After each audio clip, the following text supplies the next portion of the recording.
నియోజకవర్గం MLA Shilpa Chakrapani Reddy nomination దాఖలు చేశారు. భారీ జనసందోహం మధ్య సాగిన ర్యాలీ తరువాత ఆత్మకూరు ఎన్నికల రిటర్నింగ్ అధికారి కార్యాలయంలో నామినేషన్ పత్రాలు అందజేశారు. ఆయన వెంట నంద్యాల ఎమ్మెల్యే శిల్పా రవిచంద్ర కిషోర్ రెడ్డి, నంద్యాల ఎంపీ అభ్యర్థి పోచా బ్రహ్మానందరెడ్డి, వైఎస్ఆర్ కాంగ్రెస్ రాష్ట్ర కార్యదర్శి బుడ్డా శేషారెడ్డి, శిల్పా తనయుడు కార్తికారెడ్డి సహా పలువురు ప్రముఖులు ఉన్నారు. నియోజకవర్గం నలుమూలల నుంచి కార్యకర్తలు పెద్ద ఎత్తున తరలిరావడంతో ఈ ర్యాలీ వైఎస్ఆర్ కాంగ్రెస్ పార్టీకి బల ప్రదర్శనలా మారింది.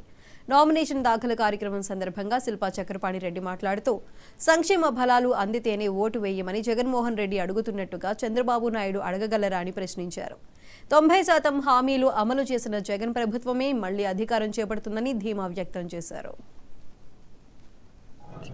మా ప్రియతమ ముఖ్యమంత్రి జగన్మోహన్ రెడ్డి గారికి కృతజ్ఞత తెలియజేస్తా ఉన్నా. కొంచెం కిందిగా ఫేస్ కనిపించాలి.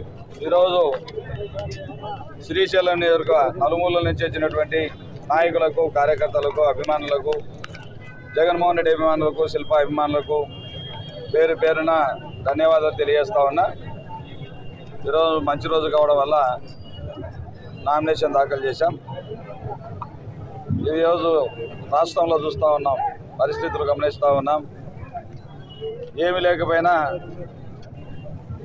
తప్పుడు ప్రచారాలతో ఈరోజు చంద్రబాబు నాయుడు కావచ్చు, వాళ్ళ టీం పవన్ కళ్యాణ్ కావచ్చు, పురంధేశ్వరి కావచ్చు, వీళ్ళందరూ కూడా అసత్య ప్రచారాలతో ఈరోజు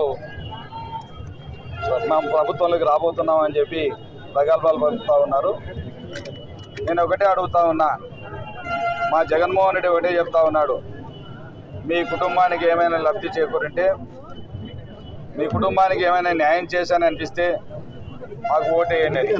మీరు కూడా దమ్ము ధైర్యం ఉంటే, మేము గతంలో 14 సంవత్సరాల అనుభవం ఉన్నటువంటి ముఖ్యమంత్రిగా పేరు చెప్పుకుంటా ఉంటాం గొప్పలు.